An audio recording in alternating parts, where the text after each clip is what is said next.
Assalamualaikum warahmatullahi wabarakatuh. So this is Imran, I'm Muhammad Imran Hassan, and welcome to your channel RV TV. So today I'm back a long time after with a new episode of a new book which is written by Rolf W. And so guess it that what is the book is about. Yep, I have given it this on my story, and the book is about the art of the good life. So it's a very interesting story. এখন আমি যদি বলি যে Rauf W এই বইটা আসলে একটা self motivation একটা বই, যেখানে আপনাকে মানে একটা বেটার লাইফ কিভাবে লিড করতে হয়, আপনার যে বিজনেস এটাকে আপনি কত প্রপারলি আপনি মানে কিভাবে পরিচালনা করতে পারছেন, এইখানে বিভিন্ন আইডিয়াস, বিভিন্ন স্ট্র্যাটেজিস, বিভিন্ন ট্যাকটিক্স এই বইয়ের মধ্যে খুবই সুন্দরভাবে বিস্তারিত করা আছে। আগে আমি চিন্তা করতাম যে কি মানে আমি অনেক ডিপ থিঙ্কিং করি, মানে হয়তো যেসব ট্যাকটিক্স বা যেসব স্ট্র্যাটেজি আমি ইউজ করতাম সবসময় হয়তো এগুলো পারফেক্ট, বাট এই বইটা পড়ার পর আমি বুঝতে পারলাম যে না, আমার ডিপ থিঙ্কিং আসলে কিছুই না। এই বইতে আসলে অনেক কিছু মানে অনেক জিনিস, খুবই খুঁটিনাটি জিনিসটাকে বিস্তারিত মানে বলা হয়েছে যে আপনি যদি এই স্ট্র্যাটেজিটা ইউজ করেন তাহলে আপনার লাইফটা আরো ইজি হবে, আপনার পাথ অনেক সহজভাবে আপনি যে কোনো লক্ষ্য বা যে কোনো উদ্দেশ্যে যেতে পারবেন। তো further no intro, I am just starting my review of this book. তো রফ ডব্লিউর বুক একটা হচ্ছে যে the art of the good life, আর একটা আছে the art of thinking clearly, যেটাও একটা বেস্ট সেলিং বুক। হ্যাঁ, এটাও অবশ্যই একটা বেস্ট সেলিং বুক। তো এখানে আমি প্রথমে কন্টেন্টসে যদি আসি, মোটে 1 2 3 4 52টা কন্টেন্টস আছে। এখানে এনভাই, তারপর mentally relief work, the focus trap, তারপর হচ্ছে আপনার দ্য আর্ম রেস, মানে অনেক কিছু বিষয় মানে জীবনের আপনার একটা ভালো একটা জীবন কিভাবে লিড করতে পারবেন খুবই সুন্দরভাবে অনেক স্ট্র্যাটেজিস এমনভাবে এই বইতে বিস্তারিত ব্যাখ্যা করা হয়েছে যে আমরা নিজেরাও আসলে কখনো ধরতে পারিনি। আমি নিজেও তো, আমি সবসময় আমার ফ্রেন্ডসরা বা আমার যারা সার্কেলসে ছিল ওরা বলতে যে ইমরু সবচেয়ে ডিপ থিঙ্কিং করতে পারে, বাট আলাস আমি বইটা পড়ার পর যে আমি কিছু করতে পারি না। সো হ্যাঁ, বইতে আসি। আজকে আপনাদের সাথে মানে জাস্ট 52টা কন্টেন্ট তো সম্ভব না, আর আমার অনেক ওয়েল উইশার্সদেরকেও ধন্যবাদ যে আমি এই শোটা কন্টিনিউ করছি। আপনাদের সাপোর্ট ছাড়া আসলে কিছু হতো না। বাট হ্যাঁ, অনেকে বললো যে কি আমার কন্টেন্টসটা একটু বড়, 20 মিনিট বা 25 মিনিট হয়ে যায়। তা আমি ট্রাই করবো যে টাইম ম্যানেজমেন্টের দিক দিয়ে একটা ধরে রাখার। তো 3টা কন্টেন্টস আমি সিলেক্ট করছি। ফার্স্ট হচ্ছে 52টা কন্টেন্টের মধ্যে যেটা আমার সবচেয়ে বেশি ভালো লাগছে, যেটা সবচেয়ে ইন্টারেস্টিং দেখাচ্ছে, I don't know, yup, black box thinking. তো ব্ল্যাক বক্স থিঙ্কিং এটা অনেকেই শুনবেন না, আমি জানি। এই বইটা যারা পড়ছেন তারাই শুনে থাকবেন। তো হ্যাঁ, আপনারা ফ্লাইটের মধ্যে বিভিন্ন এভিয়েশন ইন্ডাস্ট্রি যারা আছে, এভিয়েশন ইন্ডাস্ট্রি বলতে যারা বিমান এয়ারক্রাফট নিয়ে কাজ করে বা যাদের বিভিন্ন বিমান নিয়ে কার্যাবলী আছে, তো ওইসবকে মানে এভিয়েশন ইন্ডাস্ট্রি বলে। তো ওইসব ইন্ডাস্ট্রি যারা ইঞ্জিনিয়ার ওরা কি করে, মানে প্রত্যেক বিমানে একটা ব্ল্যাক বক্স রাখে। ব্ল্যাক বক্সটা আপনারা নিশ্চয়ই শুনছেন। এটা হচ্ছে আসলে একটা ফ্লাইটের রেকর্ডার, যেখানে 1 সেকেন্ডের মধ্যে আপনার ফ্লাইটে কি হচ্ছে না হচ্ছে, ওখানে যারা পাইলটস আছে ওদের মধ্যে কি কনভারসেশন হচ্ছে, পিছনে যারা প্যাসেঞ্জার্স আছে ওদের মধ্যে কি কনভারসেশন হচ্ছে, সব কিছু 1 সেকেন্ড বা 1 সেকেন্ডের মধ্যে থাউজেন্ডস ডাটা সে কি করতে পারে, স্টোরেজ করতে পারে। তো এখন মানে এই ব্ল্যাক বক্স থিঙ্কিংটা আসলে কি? তো আপনাদের প্রশ্ন হতে পারে যে হ্যাঁ, ব্ল্যাক বক্স তো বুঝছি, বাট ব্ল্যাক বক্স থিঙ্কিং এটা আবার কিরকম? তো হ্যাঁ, ব্ল্যাক বক্স থিঙ্কিং নিয়ে আমি আপনাদেরকে বুঝিয়ে বলি যে আগে ব্ল্যাক বক্সে আসি। একটা বিমান 1943 সালের দিকে যখন মানে বিমান মানে তৈরি করা শুরু হলো, তখন তারা দেখলো যে কি যে বিমানবালা বা যারা ইঞ্জিনিয়ার আছে, বিমান ইঞ্জিনিয়ার, এভিয়েশন ইন্ডাস্ট্রি ইঞ্জিনিয়াররা যারা আছে, ওরা দেখলো যে কি যে বিমান না মাঝখানে যাত্রাপথে ক্র্যাশ হয়ে যাচ্ছে বা বিভিন্ন প্রবলেম ধরা যাচ্ছে। বাট ওইসব প্রবলেম আসলে কি, ক্র্যাশ হওয়ার পর তো আসলে ডাটাটা নেওয়া যায় না। ওনারা মানে কোনো মতেই ডাটা নিতে পারছিল না। কেন? বিমানটা পুরোপুরি ক্র্যাশ হয়ে যাচ্ছে। কেন ক্র্যাশ হচ্ছে, এই বিমানটাতে কি প্রবলেম ছিল, তারপর এই বিমানটাতে কি প্রবলেম ছিল। তারপর এই বিমানের পাইলটরাও কিন্তু ঠিক মতো বলতে পারতো না যে এই বিমান আসলে কি কি সমস্যা হচ্ছিল। তো ব্ল্যাক বক্সের থিওরিটা আসছে যে এখান থেকে, যে একজন ইঞ্জিনিয়ার, আমার নামটা হয়তো মনে নেই, সব নাম তো আর মনে রাখা সম্ভব না, তো ওই ইঞ্জিনিয়ারটা কি করলো যে একটা ফ্লাইট রেকর্ডার রাখলো, যেটা পরে নাম হলো ব্ল্যাক বক্স। এটা রাখার উদ্দেশ্য হলো যে কি, যে ফ্লাইট ক্র্যাশ হওয়ার পরেই কিন্তু ব্ল্যাক বক্সটা কিন্তু ডিস্ট্রয় হয়ে যায় না। আপনার বিমানটা যদি পুরোপুরি ডিস্ট্রয় হয়ে যায়, ব্ল্যাক বক্স কিন্তু ডিস্ট্রয় হয় না, ওইটা কিন্তু একদম মানে যেরকম থাকে ওরকমই থেকে যায়। তো বিমানটা কেন ক্র্যাশ হলো, বিমান ক্র্যাশ হওয়ার আগে পাইলটসদের মধ্যে কি কি কনভারসেশন হচ্ছিল, এবং বিমানটি ক্র্যাশ হওয়ার আগে আবার প্যাসেঞ্জারদের মধ্যে কি কি কনভারসেশন হচ্ছিল, বিমানের প্যারামিটার কততে ছিল, হাইট প্যারামিটার, আপনার টেম্পারেচার কত ছিল, সব কিছু ব্ল্যাক বক্স আপনার সব কিছু কি করে রাখে, গ্র্যাব করে রাখে। তো ওখান থেকেই মানে ডাটাগুলো নেয় ইঞ্জিনিয়াররা, যাতে পরবর্তী যেসব বিমান আছে ওরা যেন এসব মানে ঠিক করে রাখতে পারে বা মানে রিকভার করতে পারে, যাতে ক্র্যাশের ডেন্সিটিটা অনেক কমে যায়। তো ব্ল্যাক বক্স থিঙ্কিংটা আসছে এখান থেকে। এই ব্ল্যাক বক্স থিঙ্কিংটা হচ্ছে যে কি, যে আমরা বিভিন্ন রকম ইনিশিয়েটিভ নিই, বিভিন্ন রকম উদ্যোগ নিই, যে আমি এটা করব, যে বা আমি এই পথে যাব, বা আমি কালকে এই কাজ করব, ওই কাজ করব, বাট এসব চিন্তা থাকে, আমরা সব কিছু না চিন্তায় রেখে দিই, বাট কখনো আমরা নোট রাখি না যে আমরা এটার আউটকামসটা কি আসবে, এটাতে রিস্ক কি আসতে পারে, এটাতে ফেইলর কি কি হতে পারে, সাকসেসও কি কি আসতে পারে, কি কি পয়েন্টস আসবে, কি কি পয়েন্টস আসবে না, আমরা কিচ্ছু লিখে রাখি না, নোট করে রাখি না। আমরা রাখি যে কি সব কিছু মাথায়, যে হ্যাঁ মাথায় আছে, তো মাথায় থাকবে ইনশাল্লাহ, আমরা পরবর্তীতে মানে এভাবে ইউজ করবো যেভাবে আমি চিন্তা করছি। বাট আসলে প্রবলেমটা কি জানেন, রাতে চিন্তা করছেন, সকালে দেখেন যে কি না মাথা থেকে নাই। আমি আমার একটা উদাহরণ বলি, আমার একটা ফ্রেন্ডের কাহিনী বলি, নামটা পরে বলবো। তো তার সাথে 2 দিন আগে আমি দেখা করতে গেলাম, যে মানে বন্ধু কোনো স্টার্ট আপের কোনো আইডিয়া টাইডিয়া তোর কাছে আসে নাকি, কারণ আমার নিজের কিন্তু একটা স্টার্ট আপ দেওয়ার খুব ইচ্ছা, মানে আমি ফিউচার হোক যখন আমার একটা স্ট্যাবিলিটি হবে, তখন আমি স্টার্ট আপের একটা আইডিয়া, একটা ইউনিক আইডিয়া নিয়ে আমি একটা স্টার্ট আপ দিব। তো আমার ফ্রেন্ড বললো যে হ্যাঁ আমার একটা আইডিয়া আসে, কিন্তু সমস্যা হচ্ছে যে কি আইডিয়া আমার টিউশনের সময় আসছিল, খুব একটা ইউনিক আইডিয়া, মানে হয়তো বাংলাদেশে এরকম কেউ ওই আইডিয়াটা এখনো কি করতে পারেনি, মানে ইউজ করতে পারিনি, যেটা আমার মাথায় আসছে। তা আমি তাকে জিজ্ঞেস করলাম যে তো বল, আমাকে প্রেজেন্ট কর আইডিয়াটা কিরকম। সে বলতেছে যে ভাই সরি ভুলে গেছি। আমি বলতেছি ভুলে গেছি মানে, নোট করে রাখিসনি? নোট করতে হয়, চিন্তায় ছিল, ভুলে গেছি, এখন কি করার। তো so Tanzid, the spoiler is for you, I am really very sorry bro. So আসলে এই তানজিদ যদি সে তার আইডিয়াটা একটা নোট করে রাখতো, মানে তার যে থিঙ্কিংস গুলো আসছে সেগুলো যদি সে একটা খাতায়, বা একটা খাতায় না হোক একটা ডায়েরিতে যদি সে মানে কনক্লুশনস কি কি আসতে পারে, এখানে কি কি বিপদ আসতে পারে, আমাদের সাপ্লাই লেভেলটা কোথেকে হতে পারে, আমাদের মার্কেটিং স্ট্র্যাটেজিতে কি কি হতে পারে, সব কিছু যদি খুবই সুন্দরভাবে সে অর্গানাইজলি যদি সব কিছু লিখে রাখতো, তাহলে সে সেদিন 2 দিন আগে আমাকে আইডিয়াটা প্রেজেন্ট করতে পারতো। তো ব্ল্যাক বক্স থিঙ্কিংটা আসছে এখান থেকে, যে ধরেন আপনারা নোট করে রাখলেন সবকিছু নোট করে রাখার পর একটা স্টার্ট আপ উদ্যোগ নিলেন, একটা ইনিশিয়েটিভ নিলেন। এখন ইনিশিয়েটিভের যাত্রাপথে আপনারা দেখতে পারলেন যে কি এখানে আমার একটা ফেইলিওর আসছে।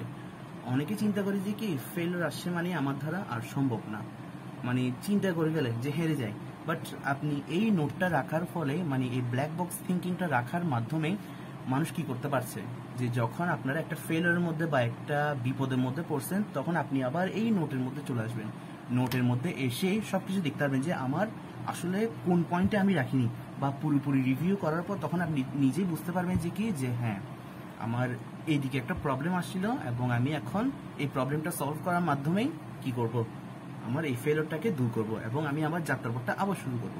তো ব্ল্যাক বক্স থিঙ্কিংটা সবারই ইউজ করা উচিত, কারণ খুবই ইউজফুল একটা থিঙ্কিং। আমরা আসলে কাজের ফাঁকেও বা বিভিন্ন বসে থাকলেও কিন্তু অনেক আইডিয়াস আসে, যেগুলো আমরা কোনো কিছু নোট করে রাখি না।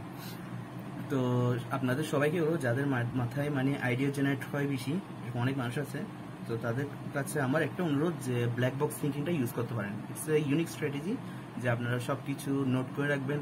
আরও যদি একটা সহজ করে দিই, আমি যেটা করি সবসময়, আচ্ছা আমার ডায়েরিটা তো ওখানে, আমি প্রত্যেক বছর একটা নতুন ডায়েরি নিই, যে আমার নতুন নতুন আইডিয়াস যেগুলো আসে বা আমি কি করতে চাই না করতে চাই এই বছর সব কিছু আমি নোট করে রাখি একদম বছরের শুরুতে, যাতে মানে আমার পরবর্তী গিয়ে ভুলে যেতে যে না হয়। যদি ভুলেও যাই আমি ওই ডায়েরিটা দেখি আর আবার রিকল হয়ে যায় মেমোরির মধ্যে যে হ্যাঁ আমি এই ইনিশিয়েটিভটা নিয়েছিলাম। তো আপনাদের সবাইকে অনুরোধ রইল যে এই ব্ল্যাক বক্স থিঙ্কিংটা সবাই কি করবেন, আপনারা লাইফেও ইউজ করবেন, যাতে আপনারা একটা গুড লাইফ, একটা ভালো যেটা জীবন, সুস্থ জীবন এবং যে আপনার একটা উন্নয়নের জীবনে যাতে একটা উন্নয়ন আসতে পারে। তো এটা ছিল আসলে এই ব্ল্যাক বক্স থিঙ্কিং নিয়ে। এখন আসি, 10 মিনিট হয়ে গেছে। 3টা প্ল্যান ছিল, বাট সরি আমি 2টাই দেখাই। আরেকটা হচ্ছে দ্য 5 সেকেন্ড নো। তো দ্য 5 সেকেন্ড নো বলতে আমরা কি বুঝি? একটু উইয়ার্ড, রাইট? সো আমাদের কাছে যখন কেউ সাহায্য খুঁজতে আসে যে দোস্ত এটা একটু হেল্প করে দে, যে ভাই এটা একটু সাহায্য করে দেন, আমি পারতেছি না, তখন আমরা কি করি যে কোনো কিছু চিন্তা না করে চলে যাই, ঝাঁপ দিই যে হ্যাঁ আমি আছি তো, আমাকে দে, আমি করে ফেলি সব কিছু। নাহলে কোনো সিনিয়র যদি আমাকে বলে যে ছোট ভাই এটা একটু করে দে, বা কোনো জুনিয়র যদি বলে ভাইয়া এটা একটু করে দাও, তা আমি তখন বলি যে কি হ্যাঁ ঠিক আছে আমি করে দেবো, আমার জন্য রেখে দাও, আমি বাসায় এসে বা বাসায় গিয়ে কি করব একটু করে দেবো তোমাদেরকে। এটা আসলে জিনিসটা না ভুল। কেন? কারণ আপনি সবার কাছে মানে সবসময় একটা করতে করতে করতে করতে করতে করতে খুবই সহজ হয়ে যাচ্ছেন, আপনার ভ্যালুটা না খুব কমে ডাউন হয়ে যাচ্ছে আস্তে আস্তে। মানে ডাউন আপশিফট ছিল, আপশিফট থেকে আস্তে আস্তে জিনিসটা ডাউন শিফটে চলে আসতেছে। আর একটা মজার বিষয় হচ্ছে যে কি যে আপনি কাউকে নাও করতে পারেন না কখনো। কেউ যখন মানে খুবই বিনয়ের সাথে আপনার কাছ থেকে সাহায্য খুঁজে, আপনি কি খুব সহজে কি তাকে না করতে পারবেন? তো কখনোই না, এটা আসলে সম্ভব না। যে আছি ঠিক আছে, আমি পারবো, আমি কাজটা করে দিই, হোয়াট দিস থিং, এটা আসলে কি দরকার, করে দিই।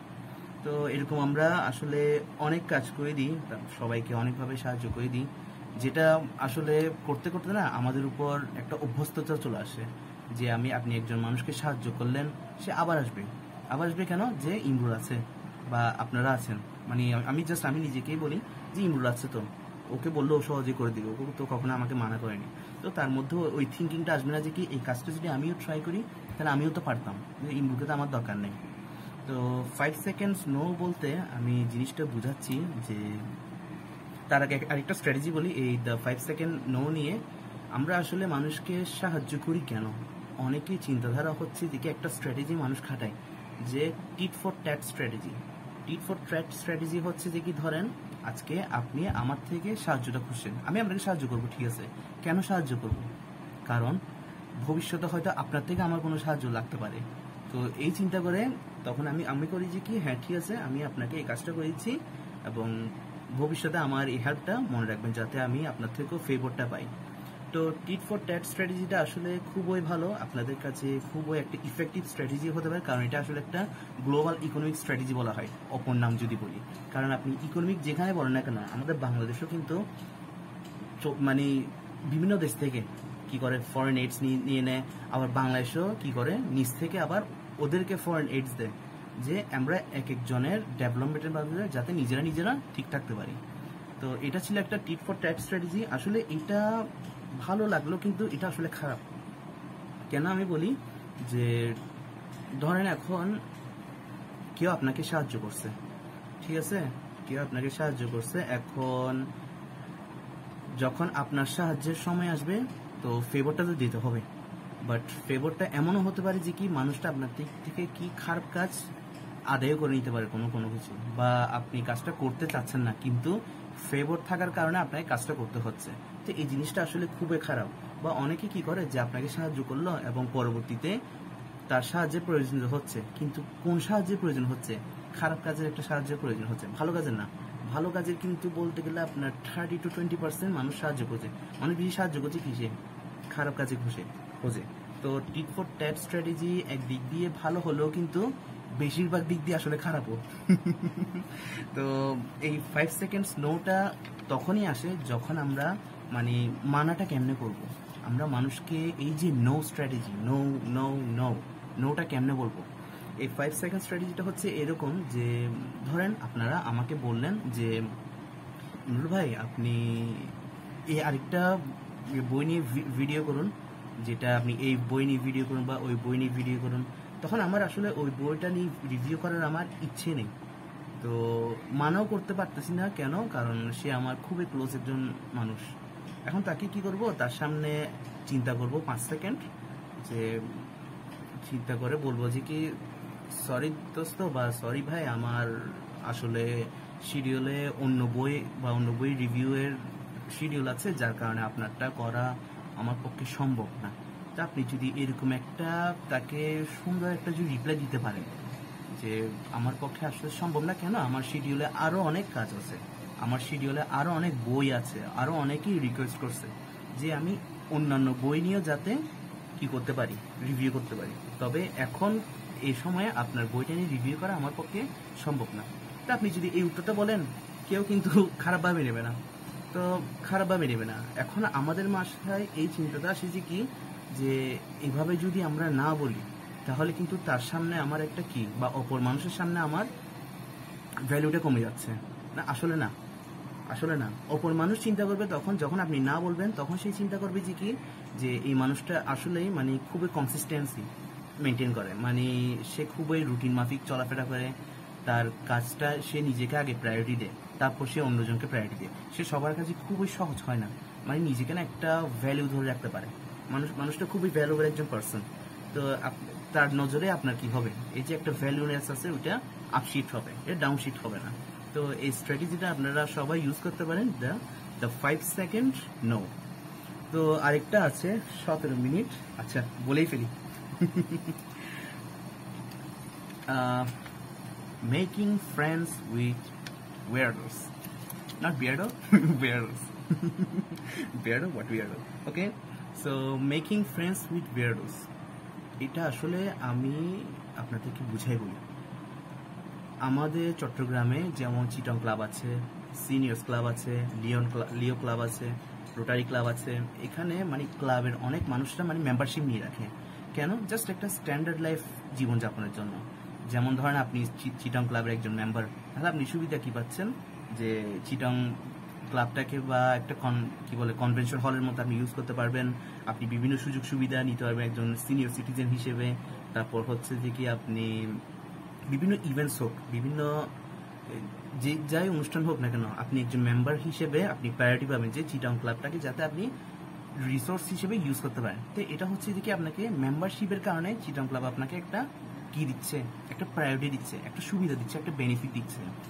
তো এটা হচ্ছে যে আসলে ক্লাব যেখানে মানে মানুষরা বিভিন্ন সংঘবদ্ধভাবে মিলিত হয়ে একে অপরকে সুবিধা প্রদান করে। তো ওরা আসলে ওয়ার্ডও না, ওরা হচ্ছে যে স্ট্যান্ডার্ডাইজড পিপল, যারা হচ্ছে সবসময় রুটিন মাফিক মেনটেন করে, একটা চেইন অফ কমান্ড, একটা চেইন অফ রুলের মধ্যে চলে। তাদের মানে বাধা নিষেধ বেশি, যে তুমি এই ক্লাবের মেম্বার, তুমি এটা করতে পারবা না, তুমি এটা করতে পারবা না, বা তুমি এই চেইন অফ কমান্ডটা দিগিয়ে কি করতে পারবা না, এর উপর যেতে পারবা না। তো বাধা ধরা নিয়মটা বেশি। যার সুবিধাটা কি, আপনি একটা ক্লাবে আছেন, একটা রিকগনাইজড পার্সন, আর হচ্ছে যে আপনি বেনিফিট পাবেন ভালো মতো, যে অনুষ্ঠান করতে যাচ্ছেন সবার থেকে, বা ফাইন্যান্সিয়ালি কিছু ম্যাটার আসছে সবার থেকে হেল্প পাবেন, ইত্যাদি ইত্যাদি। তো ওয়ার্ডও আসলে কারা? ওয়ার্ডও হচ্ছে যারা ক্লাবের বাইরে, যারা এইসব কার্যাবলীর মধ্যেই অন্তর্ভুক্ত না, ওরাই আসলে ওয়ার্ডও। তো এখন আমি ওয়ার্ডোর সাথে কেন বন্ধুত্ব করব? তো এই প্রশ্নে আসার আগে আমি ওয়ার্ডোদেরকে নিয়ে কিছু কথা বলি। যে উদাহরণস্বরূপ ওয়ার্ডো যদি বলতে হয়, যেমন আইনস্টাইন, নিউটন, তারপর হচ্ছে যে আপনার গ্যালিলে, তারপর হচ্ছে যে আপনার চার্লস ব্যাবেজ, যে কম্পিউটারের জনক চার্লস ব্যাবেজ, তারপর টলস্টয়, তারপর হচ্ছে আপনার প্লুটো। মানে ওরা হচ্ছে যে আসলে কমিউনিটির বাইরের একজন মানুষ, মানে কমিউনিটির সাথে ওরা একদম মিল যায় না। ওরা আপনি ওদের বিভিন্ন ধরনের জীবনী যদি পড়ে দেখেন, তখন আপনি বুঝতে পারবেন যে নিউটনকে আসলে ছোটবেলা থেকেই খুবই মানে অগ্রাহ্য ছেলে হিসেবে দেখা হতো। মানে বলতো যে কি ছেলেটা আসলে কাজের না, সে সবসময় ফেল করে, তার দ্বারা কিছুই হবে না জীবনে। বাট দেখেন আজকে নিউটন, ওকে সবাই চেনে। সবাই কিন্তু মানে ছোট বাচ্চা থেকে শুরু করে বুড়া মানুষ সবাই চেনে আজকে এই নিউটন। একটা নাম শুনলে হয়, হ্যাঁ নিউটন তো কিন্তু আমি চিনি। তারপর আপনার আইনস্টাইন আছে, তারপর আপনার টলস্টয় আছে, এরা আসলে না মানে কমিউনিটির পুরোপুরি বাইরে। ওদেরকে আসলে উইয়ার্ডও কেন বলা হয়, কারণ যে ওরা বিভিন্ন দিক থেকে মানে কমিউনিটি থেকে ওরা কিক আউট হয়েছে, যে ওরা আসলে অগ্রাহ্য, ওদেরকে কমিউনিটি অ্যাকসেপ্ট করবে না, সোসাইটি অ্যাকসেপ্ট করবে না, আরও অনেক কিছু, মানে সোসাইটি ওদেরকে একদম পছন্দ করতো না। কেন? কারণ ওরা কিন্তু আসলে এই যে ক্লাবের যে বাধা ধরা নিয়ম, আপনার ক্লাবে যে একটা রিকগনিশন, একটা বেনিফিটস, এটা কিন্তু ওরা একদম পছন্দ করতো না।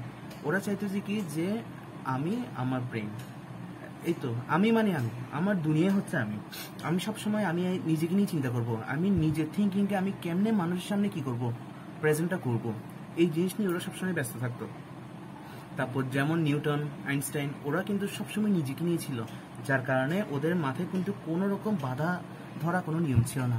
তারা কোনো বাধা ধরা নিয়মের মধ্যে ওরা জীবন অতিবাহিত করতো না, যার কারণে আপনি ওনাদের জীবনী যদি পড়ে দেখেন, ওনার সব সময় সব কিছু মানে নিজেদেরকে নিয়ে চিন্তা করতে করতে ওনারা মানে এমন কিছু আবিষ্কার করছে যা এখন দুনিয়ার প্রত্যেক মানুষ সিঙ্গেল বাই সিঙ্গেল মানুষ এখন তাদের ইনভেনশন সম্পর্কে মানে কি রাখে, খবর রাখে বা জানাশোনা করে, এখন প্রায় ইউজ করে। যে নিউটন স্ট্র্যাটেজি বা নিউটন ল অফ থিওরি, তারপর হচ্ছে আইনস্টাইন থিওরি, না অনেক থিওরি।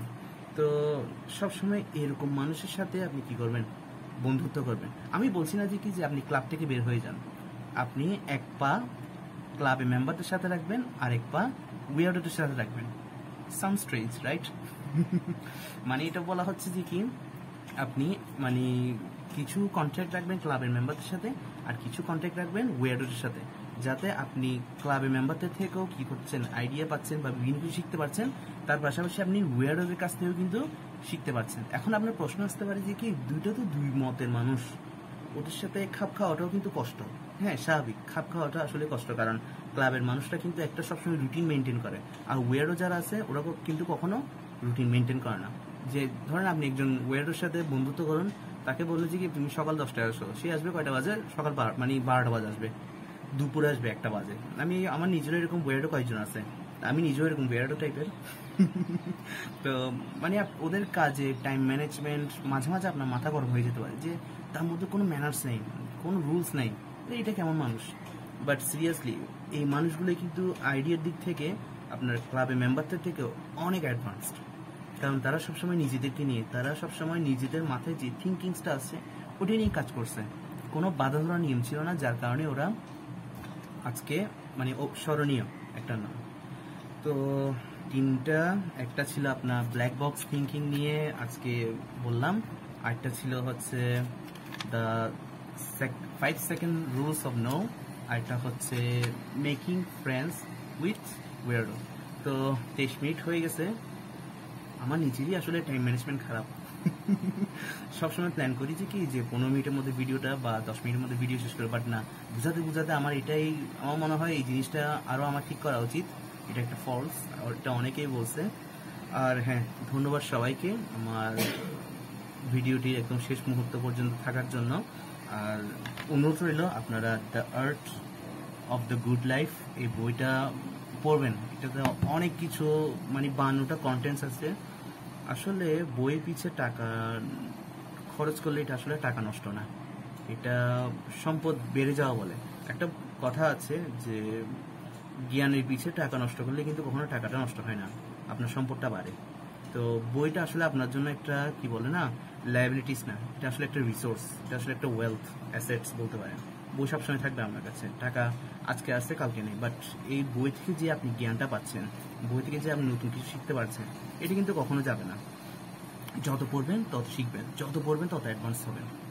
তো আপনাদের সবাইকে আবারও ধন্যবাদ, আর আমি কমেন্টস করে জানাবেন এই রিভিউটা কেমন হলো, আর ইউটিউবেও সাবস্ক্রাইব করবেন, যেটা আমার সবার আগেই বলা উচিত ছিল।